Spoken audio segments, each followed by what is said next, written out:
Welcome to the Gray Stage podcast number 11. My name is Dan Hennen. Today is November 22nd, 2020, and I'm joined with Greg Fernandez Jr., the author of the Gray Stage book, and along with Catherine and Sophia. How is everyone doing today?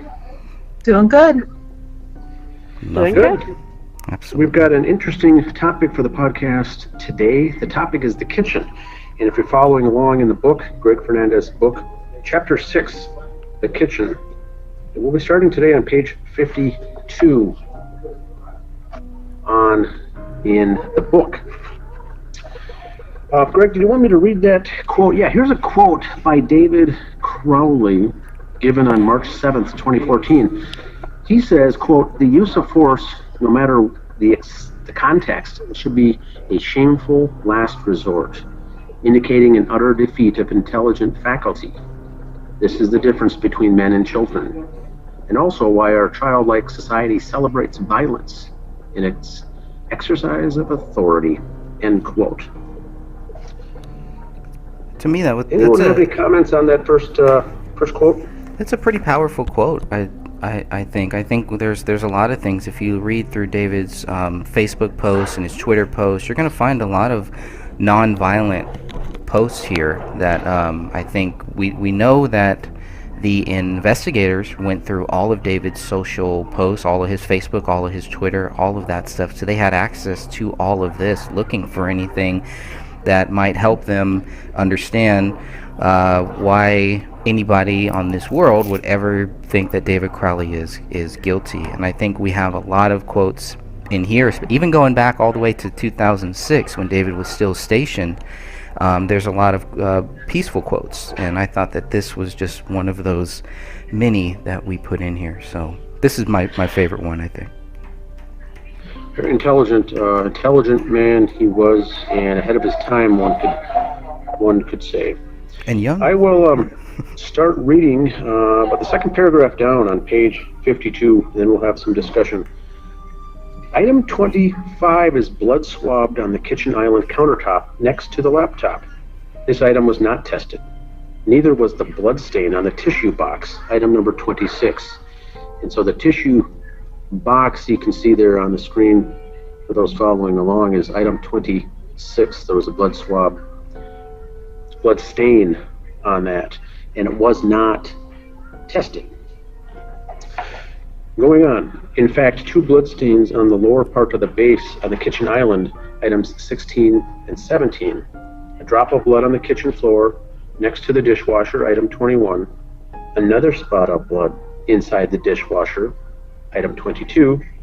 And a blood stain on the underside of the kitchen island, item 28. All were submitted for analysis, but never tested. Any comments on that statement right there? Yeah, I think if we go back to let's start with the tissue box here. So let me take a few steps back to look at that tissue box. What's pretty interesting about the tissue box is it's similar to the one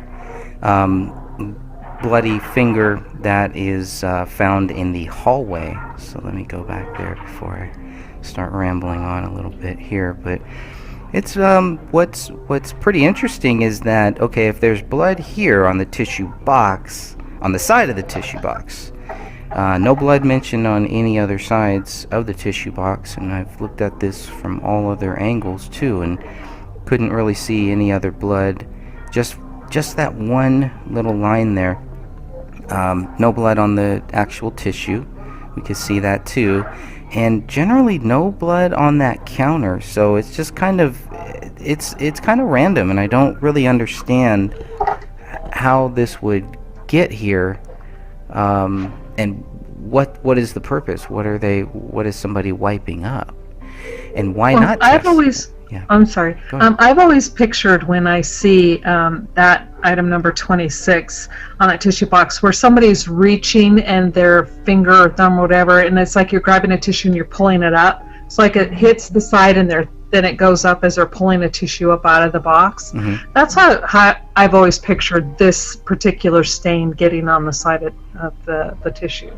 But how old would the stain have to be in order for the blood to get just in that one spot, not to leak when they pull out? Because when you pull out the tissue, it does require a little bit of force, and I would think that there should be at least a little bit of blood spatter or something, some droplets somewhere else. Well, and we don't have a clear picture of the top of it, but a lot of it would depend on how dry the blood was on their hand, their thumb, their finger, whatever it was that touched that tissue box. Mm-hmm. So would this be leaning more towards a drier blood, more towards a wetter? Yeah, well, something that's not like fresh, wet or whatever, but I mean, and this is just my take. I could be completely wrong, but when I see that, that's what I envision. Because whenever like if you reach for tissue and half the time you don't even realize what you're touching. Mm-hmm. And this could have been just such a light touch. And it looks like it swoops up. So. Interesting.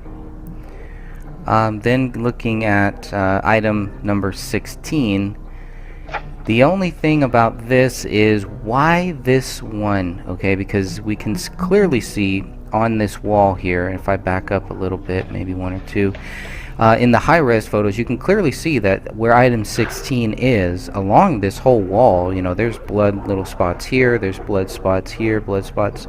There's some other blood spots there too, so unless that's my dirty screen, maybe. Well, a couple of these might be my dirty screen, but I think a few of these are the actual blood spots on this wall. So that was my other question, was why did they select this one? Obviously, this one was a little thicker, maybe. Does this show us, what does this show us? Nothing other than it's cast off. I'm not sure why they chose just that one blood drop, but maybe it was more prominent than the others and easier to stick a sticker on. I don't know, but yeah, I mean, look at you're right. Look at all those other spots on that wall, but why they chose that one, I have no idea. And I would have the same question with item 17, because again, there's a lot of more blood here on this wall that you can see. It's all over this one. So why just this one little area? And then again, it's another interesting thing to go back to see. Well, they have it and they don't test it, but there's a lot of blood on this one here. Lots of droplets, right. Similar right, droplets.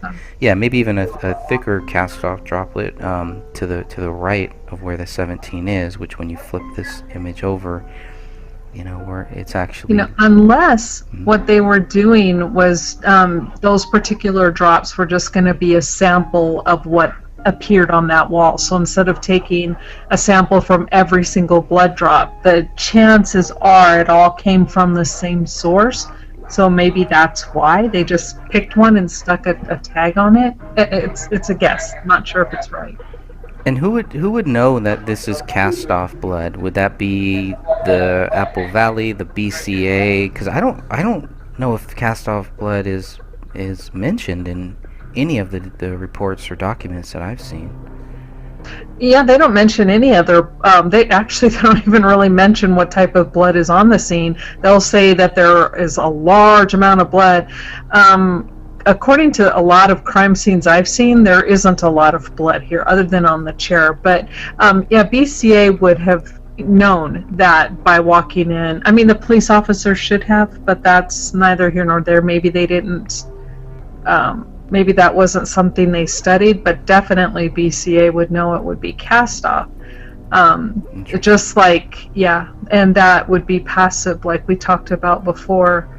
But why they don't differentiate in their reports is a good question.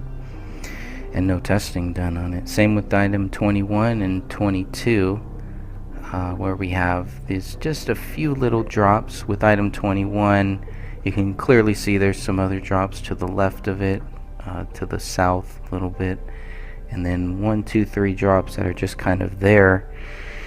I don't know. I mean, this is the furthest. This is some of the furthest drops from where the bodies were found, and how did the blood get way over here? hair on top of it, dog hair. You can clearly see there's some dog hair right there. But so this is just a drop. This is, would you call passive? Is that what you said? Passive blood droppings? Correct. The same with 22 then, I'm assuming here, right? Correct. None of it tested. I mean, is it... It's swabbed. They had enough to swab it, and it's just kind of baffling to me about, you know, I know we've talked about this in the past, what was tested, what wasn't tested, and then we're going to talk a little bit about what was saved and what wasn't saved, too. I don't know. I would think at least 22 or 21, because they're both in the same area. I could see maybe not testing both of them. Same with 16 and 17.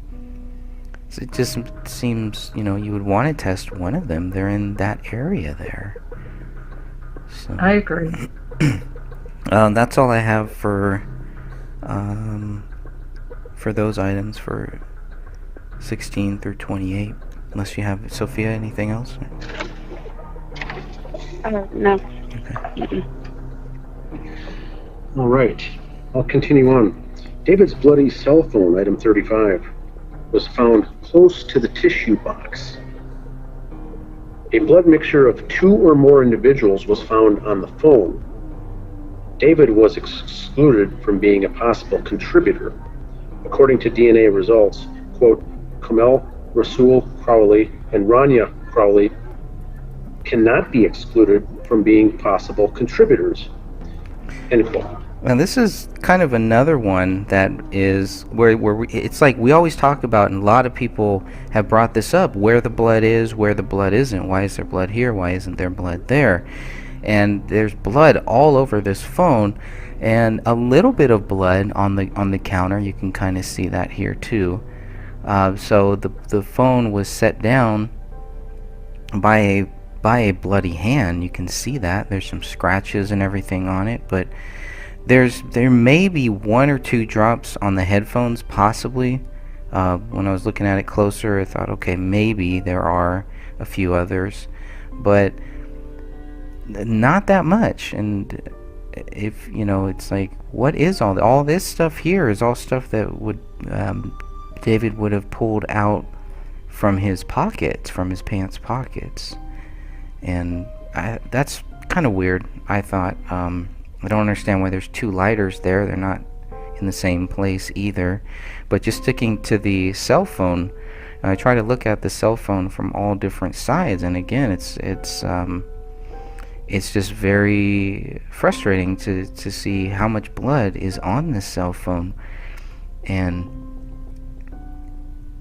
how does that blood get there, you know, and why isn't it on the headphones that were in there? Everything else that's pulled out of the pockets, everything else here isn't bloody. Why is that one? I don't know. That just kind of bothered me a little bit. Well, and I agree with you that the cell phones always bothered me as well, only because we know when Sophia was able to get those phone records, and we know that his phone wasn't used for any texts or calls or anything, so why would it even need to be picked up? Why would blood be on it? And if David wasn't making texts or phone calls, I mean, again, I feel like it's something the police should have just said, okay, this is weird, let's look into it. One thing I have heard, Catherine, is that some have speculated that he was running his playlist and playing music from the cell phone. Now we know that's not true, because he was running it through the media player on his laptop. So you are correct. The only use of this phone would be for calls and texts, and there were none. So that's a good point. Yeah, and I've thought about that too, what you were saying about, you know, I've heard the thing about the music as well. So if he's using his cell phone, yeah, why would he need his laptop? And vice versa, if he has his laptop, why would he need his phone? It just doesn't fit. Is there any significant... Go ahead, Sophie. I'm sorry, possible mistake, you know, by the killers, once again, trying to bloody up everything, but at the same time, doing it in the wrong things. And the question here is, why didn't the detectives pick up on that? Go ahead, Sophia. I was just thinking that maybe they were trying to get some information off of that phone. Hmm. Yep, good point. Very good point. I don't remember if it's now that you brought that up, I don't remember if it's mentioned that the phone was locked or not, but most iPhones are, I would assume they would be. There, I mean, it is possible to change that setting, but when you have two of the computers in this house that aren't password locked, I don't know. That's a pretty interesting thought there. Same with these scratches that are on this phone too. I mean, that could just be one of these other items rubbing up against the screen of that phone, but it's an interesting place for the phone to be found, to be left here.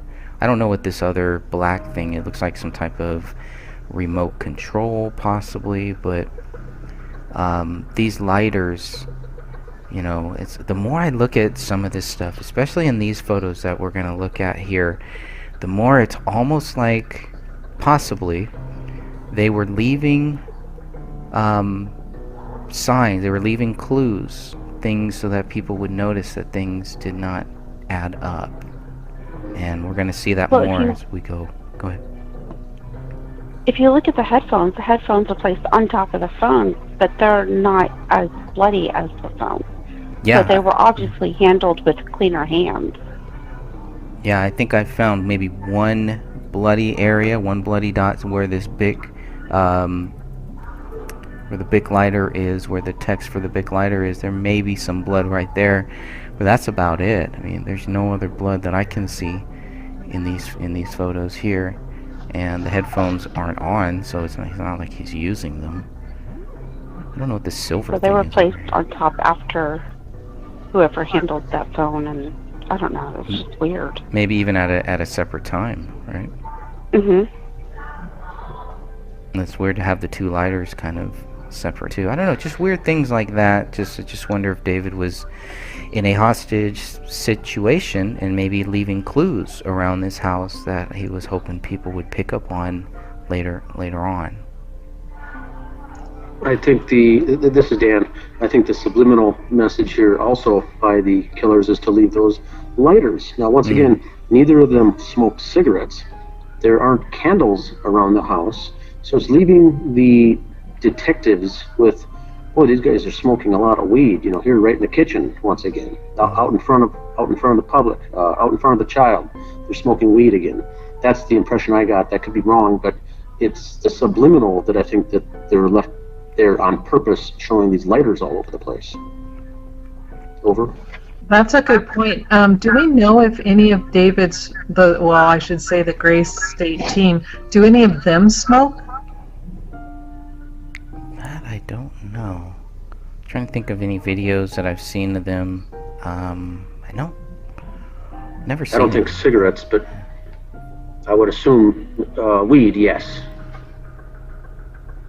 Okay, because you brought up a good point, so I'll probably think about that more often, but I always thought about those lighters as being accidentally left behind, but the point you make makes more sense. And they may have been accidentally left behind. The question is, were fingerprints taken from those lighters, and if so, whose fingerprints were on there? But we don't have that. Yeah, and no blood on those lighters. So it's just weird. Blood on the cell phone, a little bit of blood on the tissue box, and really nowhere else on any of these items on this counter here. I think what it screams once again is the phrase overstaging. So much was done and left behind on purpose. You have a bloody phone, but yet nice white clean earbuds laying neatly on top of him. Why? Why all this strangeness? I've never heard of anybody. I'll leave it at that, yeah. I've never heard of anybody taking stuff out of their pockets right before they kill themselves or kill somebody else or anything like that. It just seems weird. So overstaging does make sense, make the most sense, I guess, if that makes any sense at all to overstage. But we know, that's what we're dealing with here. We see that in so many of these photos here. Anything else on the cell phone?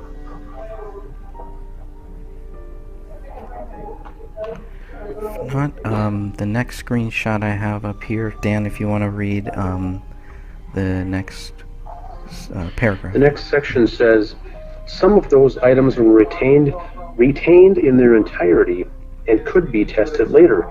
According to the BCA report, the contents of items 11, 12, 14, 15, 23, 24, 27, 35, 38, 39, 50, 51, and 52 have been retained in their entirety. End quote. Now, they had a typo in there, right? Because I was looking, well, maybe they meant something else. But I looked up entirety just to see if it was a real word. And No, it's a typo. It wasn't. Yeah. But you never know, you know. I'm glad you corrected it in your book, though. Good job. Thank you. I did not want to leave that one. We're going to talk about the big blunder that I made in my book at the end here. But, yeah, so that's good. I think 50, 51, and 52, those are CDs of images. I do believe that's correct. But it's good that these ones that they have, but again, it goes back to some of the ones that we've just looked at, 16, 17, 20, 21, 22, and 28 are not on this list. And I don't know, am I just overthinking this of why those ones wouldn't be? Because they're smaller, they're not relevant, they don't really help them prove David Crowley guilty?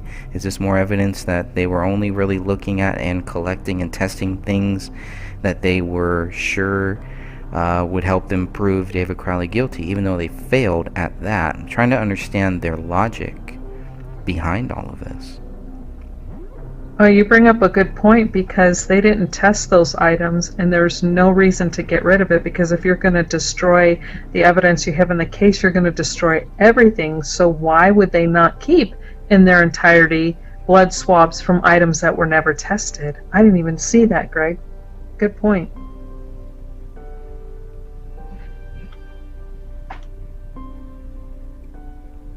I just want to say hi to everybody in our live chat room too. Thank you all for joining us.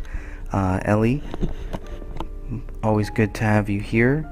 And Denise, always good to have you too. So yeah, thanks everybody for listening in as we record this podcast, which will be put out for the Gray Stage podcast on the 1st of the month. So we've covered a lot here so far, but the big one of the big ones for me here is that newspaper. The newspaper, I think, gives the two newspapers really help give us a good timeline and really help us figure out, you know, or should they should have given us a good timeline.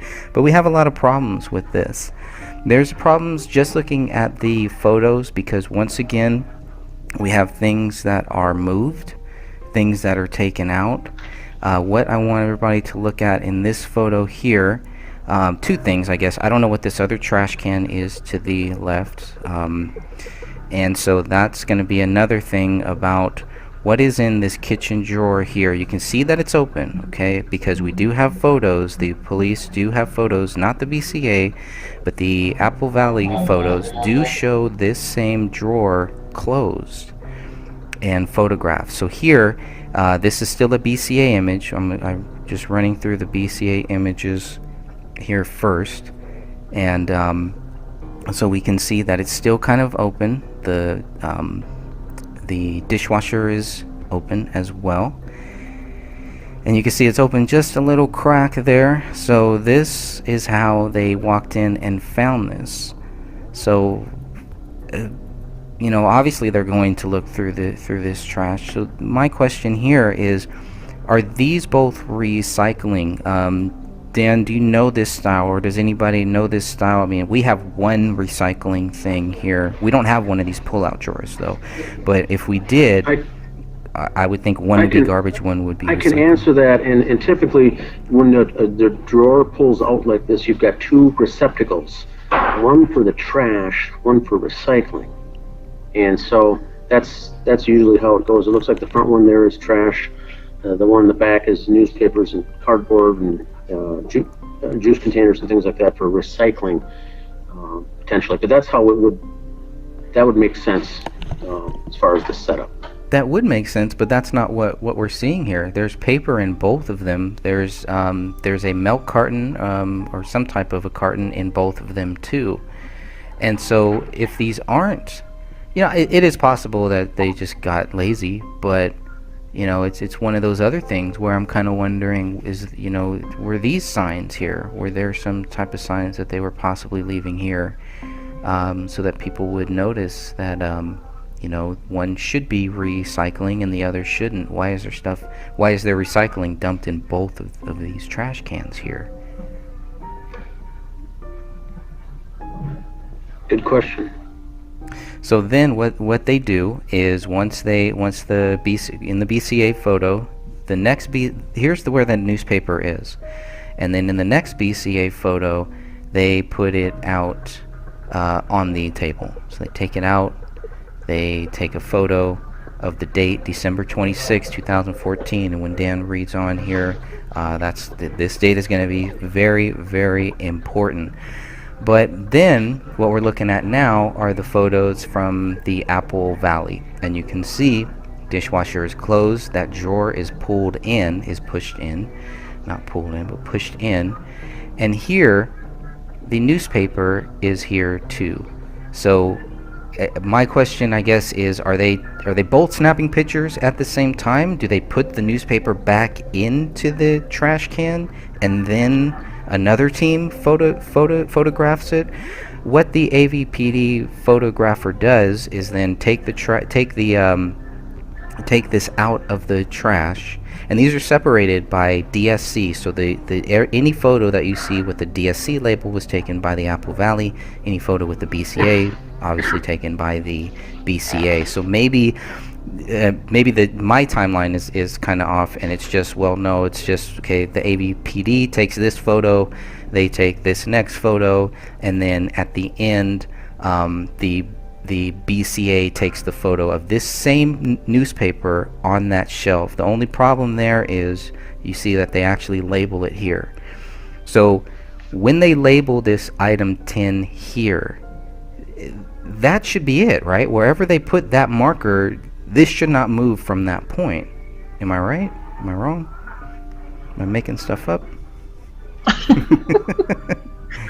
I think you're asking a question we don't know, but it would make sense because nothing else moved. I mean, why put the 10 here? I'd put the 10, you move it up, and then... I have a question, dear, Greg. Yeah. The only question I have is, there was the photo, if you go back in the garbage can, where it was tucked neatly in, and then there's a photo of the garbage can where it's flipped up like that. Okay, let me go back. Hanging out. Okay, so that one was the... I've never noticed that before. Here's the See, there BCA. it's neatly tucked in. It's not flipping over the edge, is it? Or am I just not seeing it right? Let me go back to that. I think you're right. No, it's not. It's not. So it's kind of folded. It's kind of in, but then if we look at the Apple Valley photo here, it's tucked underneath that. I don't get that. Unless they put it back. That's the only thing I could think of. For whatever reason, they put it back. One of the teams put it back. What I would say is that it looks disturbed. It looks like not how it was. It either would have been one of those or the other, but not both. Yeah, because in the first one, you clearly see it like folded in half when it was in the trash can, and then it's definitely different. It's not the same. Because they have some of the other items. Some other ads and stuff. But you're right, once they take it out to photograph it, they only really need one photo. Either on the counter, like you see right there, they could have stuck the number 10 on that, take the photo, or set it on top between the two trash cans and take a photo with the number 10 on it. Now go ahead, Dan, sorry. Why would they, why are there 3 photos of the newspaper out? 2 in the trash, 1 with the 10 on it, and then 1 on the counter. Once again, I don't understand the concept of, right there is probably all would have been sufficient, would it not? Yeah, and it even moves from here to here. So why, all the movements is, and these, like you said, Greg, it could be the BCA photos versus the Apple Valley Detective Police. are these different? I still don't understand that, and maybe someone from the chat room could comment on that.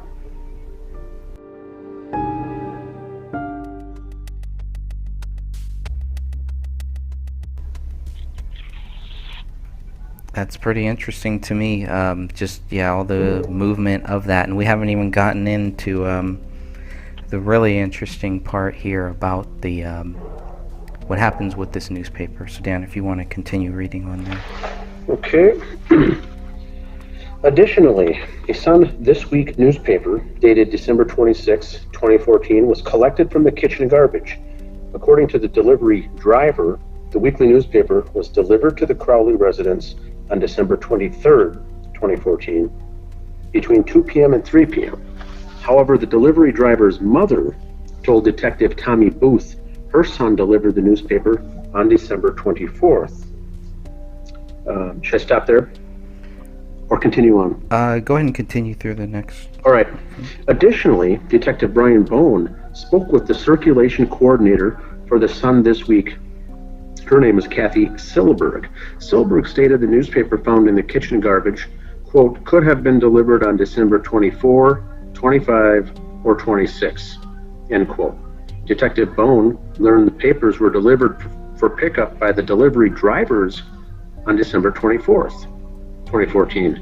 Silberg explained that the papers are left at a centralized location for the delivery drivers to pick up and then deliver. If Silberg's dates are accurate, it is not possible for the driver to deliver the newspaper to the Crowley mailbox on December 23rd. And I'll stop there, right? If you could read the next paragraph. Okay, the next one. It seems detectives never asked the driver how he delivered the newspaper on December 23rd if the paper wasn't ready to be picked up until December 24th. Nevertheless, Detective Bone concluded his report by stating, quote, as of this time, it is believed the paper that was found in the kitchen garbage could have been brought in any time after 1500 hours on December 23rd, 2014. So how does a paper that is not set to go out until December 24th, 25th, or 26th, according to Kathy Silberg, how does that paper get delivered on December 23rd? More so, why does the delivery driver's mom say that it was delivered on December 24th? And the investigators decide, screw it, we're just going to say December 23rd. We have four possible dates here, and three people giving three different dates, basically, or possible dates. December 23rd is not a possible date given by the person who handles the circulation of this paper. Why is that not a bigger deal? Why don't the investigators follow up? Maybe Kathy Silberg got those dates wrong. It should not be hard to figure it out, but if she's saying the paper isn't ready till December 24th, then this paper delivery guy must be a time traveler. That's the only thing that makes sense to me. Well, I think we've got a couple issues going on here. I'd like to remove the first one first. As a teenage boy doing this for a part-time job, when he was asked when he delivered this, I think he probably just said off the cuff, the 23rd between 2 and 3 p.m. Now, one could argue with me by saying, if police were asking you, wouldn't you certainly get it right? That could be the case. But I don't think it was the 23rd. He probably got it wrong. But you're right.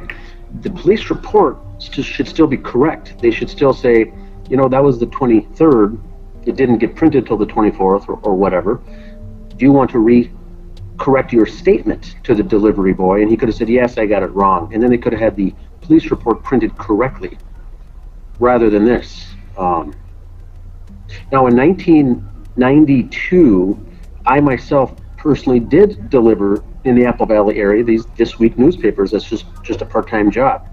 So you're giving them a notification or something saying they're ready to be picked up. Here's your stack. Deliver them when you can to the homes. So my second statement is obviously they weren't delivered on the 25th by anyone officially, but because these are just part-time people doing this, if he got half the stack done on the 24th, maybe he did get up early on the 25th and deliver the rest of the stack on the 25th. So this isn't like an official mailman making a stop on a holiday when mailmen do not work. So it could have been delivered on the 25th. Oh, it could. So Okay. they're just you get them and then you make your delivery, you make your rounds, and until they're all gone, and you do them at your leisure, either all at one shot or you break it up into a couple days or something. But you get it out. So I think it could have been on the 25th, but I think certainly not on the 23rd. But the time, because he gave a specific time between 2 and 3 p.m., is probably when he typically did his route. So I think the time was probably correct. Does anybody think he delivered a paper on the 23rd? Catherine, Sophia? Nope. I think it was just an accident or a mistake of him saying the 23rd. And Could have I would been agree. guessing. The circulation coordinator, when she got asked by police, this Kathy Silberg would certainly give the correct date of the publication. She would go back and check, knowing it's coming from police, you want to get it right. I think her dates are correct, and I think the teenage boy doing this off the cuff says, I did it on the 23rd. Probably wasn't right. But it doesn't satisfy the fact that it's in a police report as incorrect. I don't like, personally I don't like the fact that it was in there wrong. And it should have been followed up and or corrected before it got printed off like this. But sadly enough, it got in the final report as the 23rd. I mean, even By the his... police report. I think what bothers me about that is it doesn't bother me that they quoted that the teenager said he did it on the 23rd. I think all of us are in agreement that a teenage boy is not going to know the dates. It was a mistake, whatever. So they have to put in what he said. But toward the end, where they say that they narrowed it down that any time after 1500 hours on the 23rd, that I think is erroneous. They knew by that point that that paper was not delivered on the 23rd. Now they could have said why didn't they say the 24th? Anytime on the 24th or after. So that's where I take issue with the police officers. Yeah, I mean, two people live in the same house. The mom, she sounds like she would know, but again, it's one more thing that's never followed up, and one more thing that makes it hard for us to get a real accurate timeline. Which is nothing new. Anything else on that paper, or else, Dan, if we'll have you read the next paragraph about the other paper.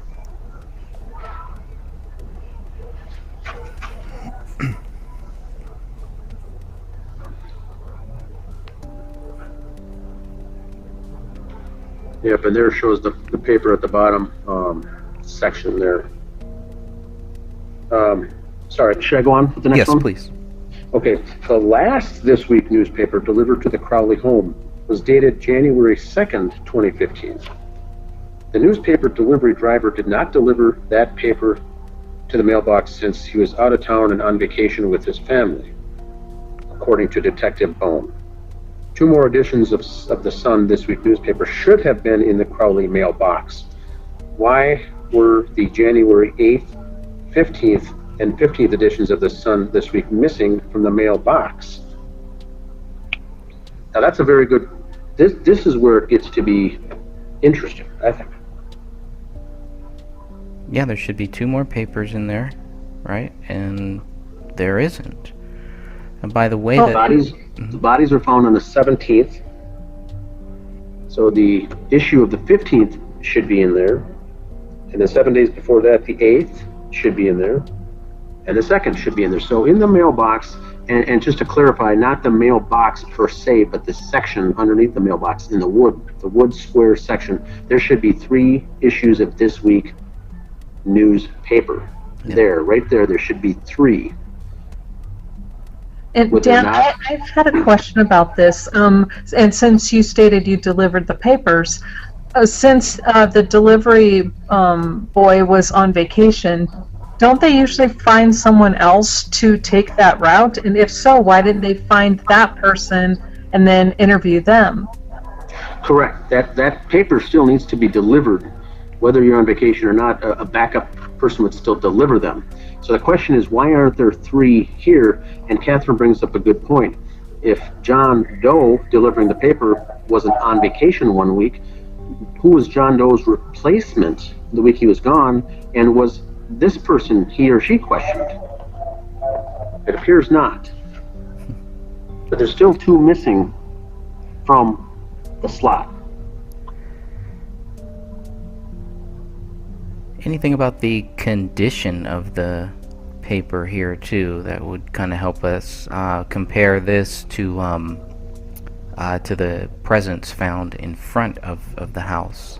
Different type of paper, I'm sure, but I mean, it's face down. Oh, that's a good point, because that seems to be wet or whatever, and then you have the presents that are right out to the open to the elements, and they're just fine. Good point. Correct. Yeah. I mean, these were like in a little box thing, so unless the rain or snow was going completely sideways, they shouldn't have been, the paper shouldn't have been wet like that. And then you got the presents where the presents do look like they've been exposed to the elements, but not drenched like the paper. Right. And you can see the snow in this image here. You can see the snow in the back. So snow did get through here. So, I mean, who knows how long it was there, but there's just nothing else there. And you can see the snow still on this paper here. And there's a nice little... And going back, I've got the weather pulled up for the weather for Apple Valley, Minnesota for that whole time frame. Awesome. The only snow that came, and it was very little, just a small trace, was on January 5th. So that 2-week span after the holidays, starting with December 28th all the way through January 17th when the bodies were discovered, the only snow was January 5th, and it was 0.01 1/100th of an inch of snow came. That's more of just like a dusting. So there really wasn't snow at all for the This Week magazines. No precipitation, I should add, either, as far as rain or sleet. Nothing on those days. So I don't think it would even be perhaps damp. Could a snowblower have done that? Possibly. Now, when the bodies were discovered, the temperature high that day was 37. So that is above freezing. If there was anything on the ground or in the mailbox, it would have been melting, and so things would have been damp. But one could argue there'd be nothing in there to begin with. Mm-hmm. Yeah. And we don't have any reports of anybody seeing David or Camille going out and collecting mail between Christmas and No. I guess a week before they were found. Nope. One of the neighbors, I think, thought that they were gone because they hadn't seen any lights on or anything. So, and that was around December 18th or 19th. So that could have been closer to the 21st, maybe, but still. So who collected the mail in the newspaper? The one that's found in the kitchen you're talking about. Mm-hmm. Yeah, good question. And there's a ton of stuff in the mailbox when they do end up opening up that mail. And they also get mail while the mailman pulls up while the investigation is ongoing. And then I think the investigator, Tara Becker, says that she actually took some of the mail and put it into the mailbox, which I think is a federal crime, but that's a whole nother issue. Hey, Dan. Yeah, go ahead. Oh, Greg, can you go back one right to the previous photo, please? Okay. Just like you were stating, when you look at the next slot over, they look to have 2 or at least 3 newspapers in their slot box that have been sitting there, but yet, I mean, so you're right. So if anybody questions whether or not there should have been more newspapers, just look at theirs. Well, here's compared to David's. here's the So- interesting thing about that, though, is it looks like the same paper that's on the top for 1041 is the same paper that's here.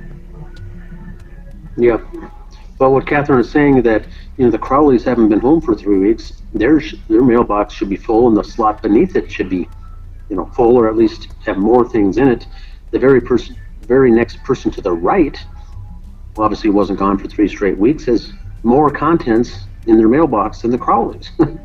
Right. Exactly. So that doesn't make sense. So that, I mean, again, logic would dictate that the police should have looked at that and said, well, obviously the Crowleys were home to pick up, something. Bell should have been going off, basically, is what I'm saying.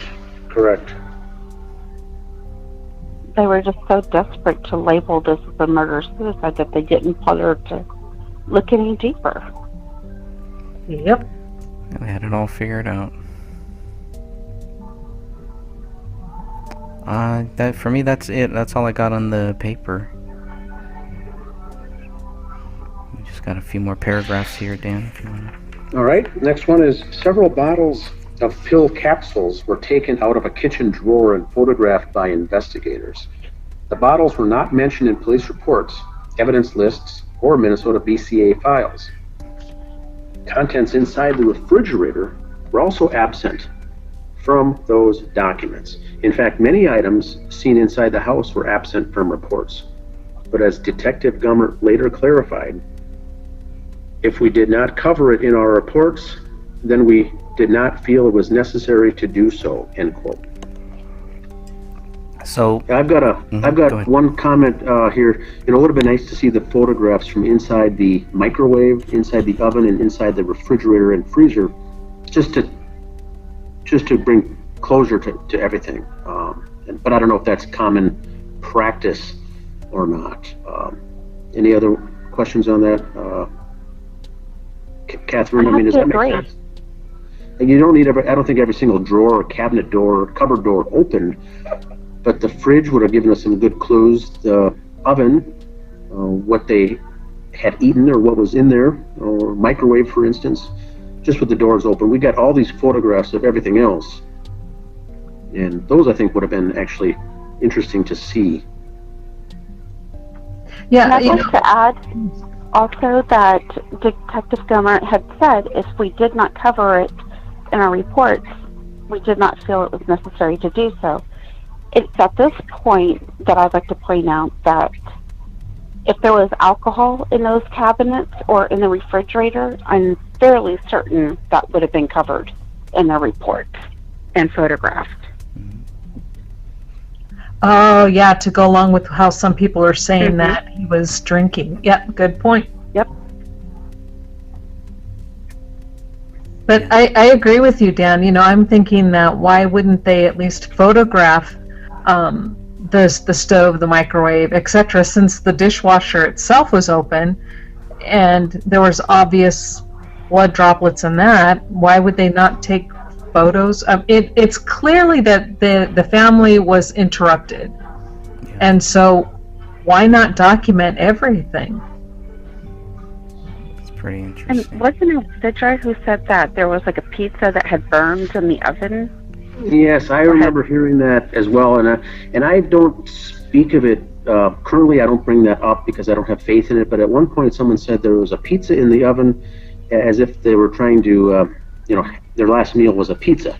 And I went back and asked, well, if the pizza was in, the oven would have been on, and the thing would have been burnt up, and it wouldn't have been just sitting in there without it being on.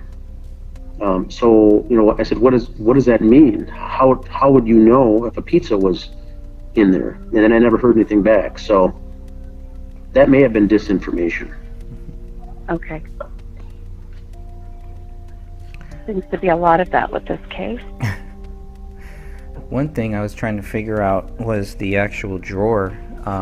Which drawer was the checkbook found in, and which drawer was the were those pill bottles found in?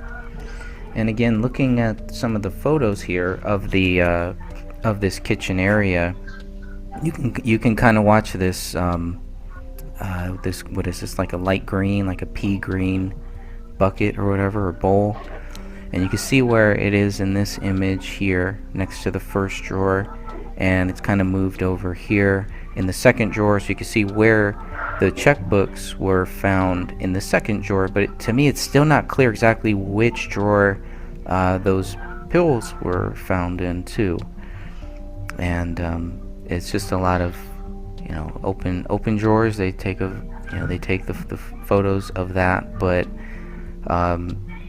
you know, if these, I don't know, it's just, especially with kids in the house, it's not. Yeah, Greg, if you could go back, see, in the photo there, see those 4 drawers up high, the little pull-out square ones? You know, they may have been in there with the child in the house. The pills maybe not have been in the drawers down below, but perhaps up there. But once again, you're correct. They were never stated as to where they were found. They're just photographed just laying on the counter, nice and neat. Yeah, that would make sense, actually, now that you brought that up. Yeah, that it was in one of these top 4 up there. There is another lighter here too on this table, purple lighter. So I got 3 lighters here, all in the same area. I don't know, it just I don't know why that keeps. Yeah, and they're all in places that don't make any sense. No, not at all. Not at Like, all. why do you don't have it? That's not a gas stove, is it? It's electric. It looks like electric. So you don't need a, yeah. Well, Why it may be, lighter? go back to that photo. I think it is Can we look gas. at it? Okay, let's go look at that. That it would still have a pilot light that would stay lit or would automatically light. Yeah, that is gas. That's gas. Oh, it is? So you may have a longer snouted lighter to light it, but not. You wouldn't use a big lighter to light an oven, would you? No. Or a stove. No. So the No. question is, once again, they're all laying around the place, these big lighters, and the 2 don't smoke, and there's no candles. So I don't know. I think they're left behind to reinforce that these were weed smoking druggies in the house.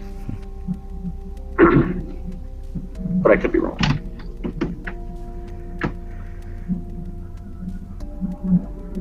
I think that's all I had for that one. Just a little odd, just going through some of the photos, you could tell when they start digging through drawers and things like that.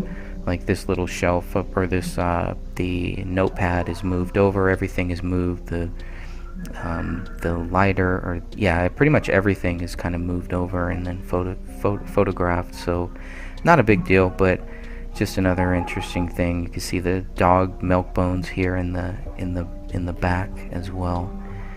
And I don't know, just looking for any clues that they may have left things out on the counter to be a warning sign or to be a clue later on, possibly. This My Little Pony thing is also in a weird spot. I don't know why that's way back there. It seems kind of weird for that to be, but maybe I'm overthinking it.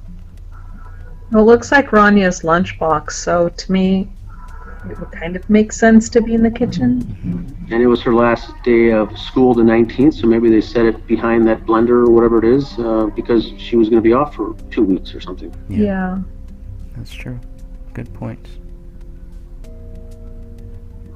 The coffee pot, I think we had tried to kind of use that as well as maybe to help figure out a timeline, but with the coffee pot out, with the filters out, the coffee out, yeah, to me it goes back to what you were saying. It looks like they were in the middle of something, and they got either interrupted or something happened that caused them to stop whatever they were doing.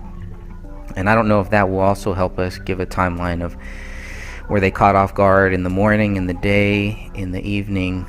If I had to guess, I'd probably say more closer to morning, but that's just a guess on that. But leaving all these lighters out, and I know Ranya's not that tall, maybe she couldn't reach those, but still, it just doesn't seem right to me. Doesn't seem like there's something wrong with that, something odd. But we can move on to... All right, the next, no, moving forward, is a notepad, item 46, and a folded note behind the notepad, item 47, were collected as possible handwriting from Kamel Rasul Crowley. Authorities do not make it clear if they think all of the writing on item 46 and 47 came solely from Kamel. Another item collected from the kitchen was a checkbook found in the front drawer of the kitchen counter, item 48, with possible handwriting from David Timothy Crowley. Okay, we could probably stop right there for a couple seconds. So I'm going to go back a few to this note here. So you have on the refrigerator, you have, a lot of other things there too, but for some reason this note, there's a note folded behind this little notepad here. So you have that. It's not clear whose handwriting, or if they say that it's multiple people's handwriting. This kind of looks like, it's three different names here. E could be egg, but that would still be two. So it's, this is directed to E, so I don't think that that's right. This almost looks like three different people here writing notes on this notepad. But it gets a little weird there because you can see what they're saying, nothing too big. But then why is the note stuffed behind it is kind of weird. It's just there. When they open it up, this is what it says, and this is addressed to D. So now you have a fourth name. Maybe they all have love names, little nicknames. K is definitely one. You can't see what is below the grug bug baby. So I don't know if anyone... I couldn't find a photo that shows the bottom half of this. Maybe I missed it. But this one is weirder because now they're labeling things. So when they label it item 46 and item 47, not only do they put a label on it, but they put it up here and they take a photograph of it. So they place number 47, this note, next on the refrigerator, and then photograph it. I don't know why. I thought that was kind of weird to put it right there next to it.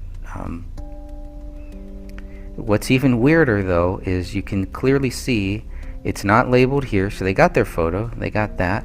When they mark it, they got their photo there, but it's also marked 47 here. So, and it's turned around. Yeah, it's folded, right? Oh, it's turned around. It's folded and turned around. So it's not the same as this one? Nope, look at that. Oh, wow. Let's put back. Yep. So it was not taken, they did not take a picture. Oh, this drives me crazy. Because item 47 should have, the entire thing should be visible. This is garbage. If you were to take this to court, they would toss it out because you can't see me. I'm sorry. It frustrates me.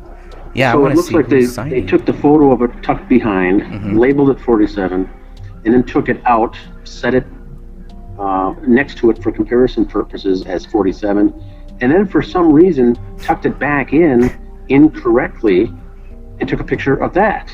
Yeah, with 47 on it then. Yep. So it's what I call sloppy, and you have to see the entire photo, the edges. Correct. And like you said, you can't have this submitted in a court of law with not even showing the bottom half of this note. Correct. So it's useless. And now here it is on the counter. So they've got a picture of it with the magnet on the fridge and on the counter, and tucked in wrong and original. So it's dancing all over the place. Once again, it's just so bizarre. I'll leave it at that. Bizarre. Very good. I don't know why they would, then take this one, the note, and then put it next to it on this little clip, on the magnetic clip. The whole thing, yeah, it's just, I don't know. I mean, but what we are seeing is evidence of a happy couple writing love notes back and forth. Right. They were not in a stressful relationship. They were not under you know, thinking of breaking up, we see multiple love notes and nicknames for David and Kamel throughout this house. Mm-hmm.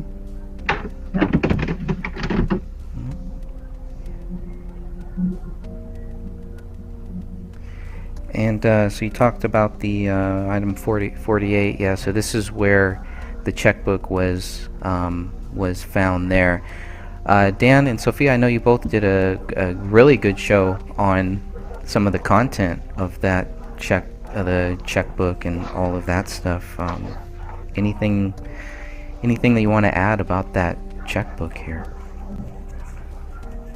I have one thing, just an overall thing before Sophia goes, is that we have to keep in mind that Kamel had her own checking account, David had his own checking account. They may or may not have had a joint account, and David had a business checking account. So it does explain, I think, all these checkbooks and boxes containing checkbooks in that one drawer. They did have a multitude or multiple checking accounts. Now, we did the show on a topic that related to the trust fund, the POD account. That was neither of these. That was a payable upon death for the father, a trust account for the children, and we did the show on that. There wouldn't be any checks relating to that from a checkbook. But you're right, the financial aspect of this crime and any crime is important, to follow the money to see what was coming in. And that Wells Fargo data that we received from the FOIA request in PDF format does show, I think, 7 straight months of checking statements, bank statements, checking accounts and whatnot. So police, the detectives did go and retrieve all those statements up until the deaths, and I think they went back 7-8 months. Were those statements Sophia? Were those statements tied to both David and Kamel's checking account, or was there one that was more than the other? I really haven't gone thoroughly through. To I me, think there was, it looks like, Sophia would know, I think. to me, it looks more like a joint account, because you're seeing transfers from a different account for both David and Kamel into this one account. So you will see like payments for certain items and for the house payment being taken out of this account, but they were transferring money from other accounts. Yeah, I don't have that. I think they had multiple Wells Fargo accounts that were connected to each other, so they could go online for online banking and just click one account onto the next and do a transfer. It appears the monthly mortgage was being paid out of Kamel's account, I think, and then she was making that one payment twice a month, broken down into 2 payments a month to cover that. So we do see the statements of the bills being paid, the groceries being paid, the utility bills, the mortgages, and the mortgage, not plural, of that activity. And so they did have a multitude of accounts, and Kamel was running her side business or businesses, and so was David. So they had a lot of activity, but for the most part, it showed the consistent behavior, financial behavior, that was within the realm of what we're dealing with here. A young couple with a child trying to make ends meet. They weren't broke, they were not wealthy, but the word I would say is they were very. They did their due diligence on a monthly basis. There was signs of checklists of utility payment dates and things like that. So they were very prudent, I'll call it. Yeah, and you can see her name is on this box of checks here, Komel. So it's definitely labeled there. Anything else on the checkbook there, or else I'm gonna issue my own fact checker statement here regarding All this. right, I'll go. Go ahead. I'll go to the last paragraph here for the chapter. It should be noted that items 46, 47, and 48 were unintentionally photographed and may have been the known writing samples mentioned in the reports. Regardless, according to the BCA documents, quote, handwriting comparisons of the questioned writing will not be conducted at this time, end quote.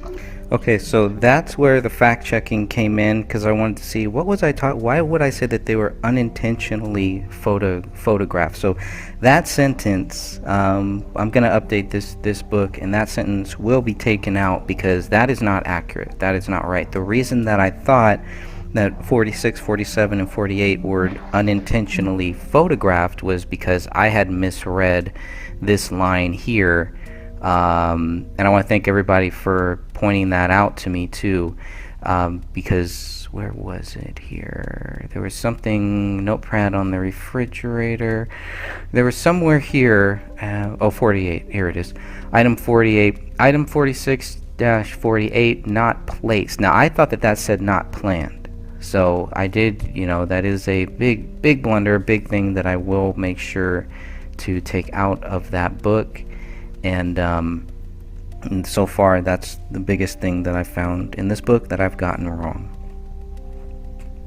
But I do want to thank everybody for helping me see that this says not placed, whereas I thought it said not planned. And so they had those known writing samples. How difficult would it have been for them to run some tests? Could we run some tests? Could we hire somebody to run some tests based on what we have here?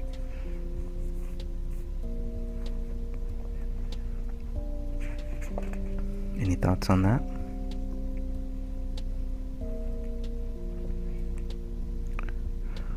I really wish that they would have done some handwriting samples.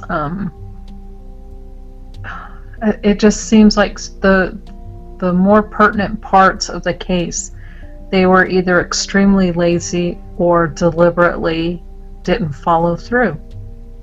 And it's frustrating. Mm-hmm. I would agree.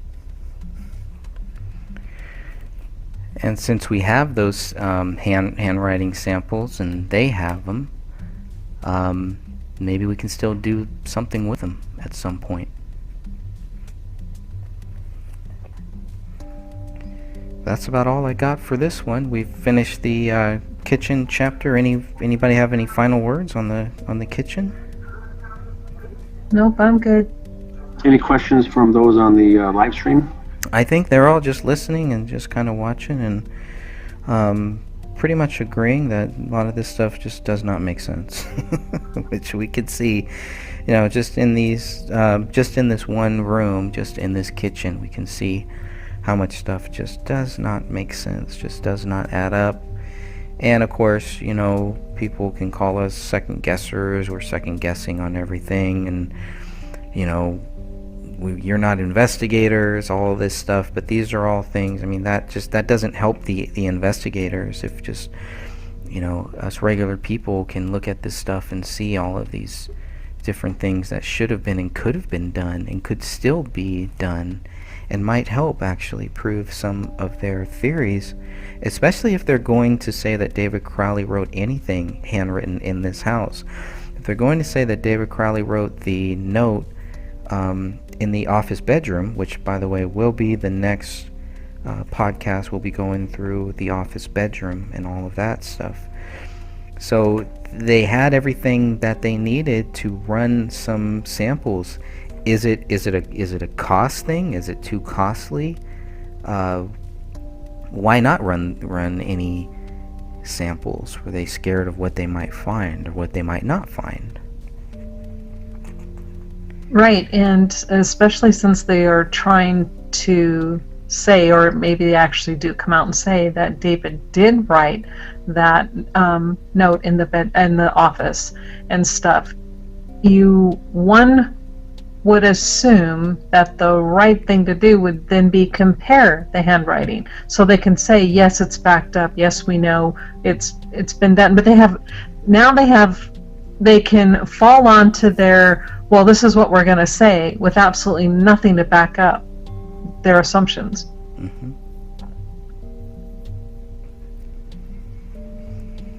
That's it. All right, well, that's all I got. Look forward to our next show next month. That would be, let's see, this one will come out December 1st. So the next one, The Office Bedroom, will be covered on the January 2021. As long as we survive 2020, that will come out here on January 1st. And that'll be our 12th show. So we've pretty much we've done a year's worth of shows so far, and we're only on page 54 of a 200-page book, so still a long way to go. These are good, Greg, because I know myself I'm learning something new on each one of these podcasts, and I've already read the book and I've covered the case and looked at all this already, but at least one thing always raises my antenna on each one of these shows, so they are very helpful. All right, guys, gotta run. Bye, Dan. Have a great trip. All right, thanks everybody. Thanks, Bye-bye. Dan. Bye. And if anyone in the chat room has anything that they want to add, I'm just going to go and kind of look in. I know Ellie is, still saying this doesn't make sense. So much evidence that has not been used to convict him was either not collected or tested, left out. Yeah, I mean, that's it, and we're going to see that constantly throughout this podcast here. That's all that we keep seeing is all the stuff that was left out. No dog feces tests, no just a quick guess that David Crowley was guilty. And some of the things that we had asked, obviously, well, okay, David wrote notes. They must have some type of proof that David wrote these notes in this house, or wrote anything in the house as far as these 3 crime scene notes. And we don't see that. And they have everything. It's not like they don't have, these are the most important things here. These are things that would quickly prove or disprove their case. So that's why we're all kind of wondering, well, maybe they didn't do these things because it doesn't fit into their theory.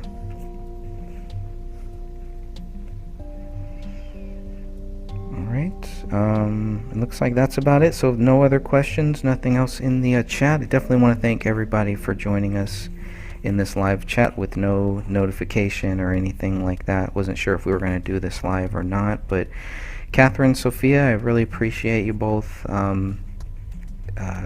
joining us for this podcast. I do want to schedule in the next week or two maybe a follow-up podcast with Stephen Sanzeri, and I'd like to hear some of his views on Kenneth Maines, the private investigator. So Stephen has read through it. He's not very happy, I could tell you that. But I don't really know too many people who have read Kenneth Maines' what is it, a 40-page report. Not too many people who have read it are happy with what Kenneth Maines did, how he went about it, what he found, and the lack of content that he added to it, that he added to this case for us. I think some people who believe that the official theory is true just kind of cut to that chase. All they wanted to do was make sure that Kenneth Maines went there, and it didn't matter how Kenneth Maines got there. So that's really sad, because that's not the way that an investigation should be done. People who think that this is a clear-cut case, that David Crowley is guilty, you should really think about that. Think about that this could happen to you too. This could happen to your family, and how would you want to be treated? How would you want your family members to be treated? The way you treat others is very important when you think about what happens to you. Alright, so this is podcast number 11. This was The Kitchen. We're going to come back next month for podcast number 12, and we'll go through the office bedroom. And I can already tell that the office bedroom is probably going to require two chapters, or two podcast shows, possibly. But then we got the master bedroom. We'll go through that, and then it gets pretty crazy. Then we're going to get to the suspicious activity that happened on January 19th, where a bunch of David Crowley's quote-unquote friends are in the house. They're not in the house. There's reports that David's brother and his dad are there. They're not there. There's a bullet. They don't see the bullet hole. Nobody sees anything. And so we're going to get into all of that. But I think up until this point, it's been relatively calm. It's been, yeah, there's a lot of weird things happening, but it gets pretty crazy, and a lot of the stuff that happens even after this book ends is even crazier. So we'll keep you all posted with that. I just want to say thank you everybody for joining us, and thank you Ellie, thank you Stephanie, and everybody else. Jet Petty, really appreciate that. And Nova Coco, we're going to be saying a prayer for you too, as always. And really appreciate you all joining, and until next time, I'm going to shut this down.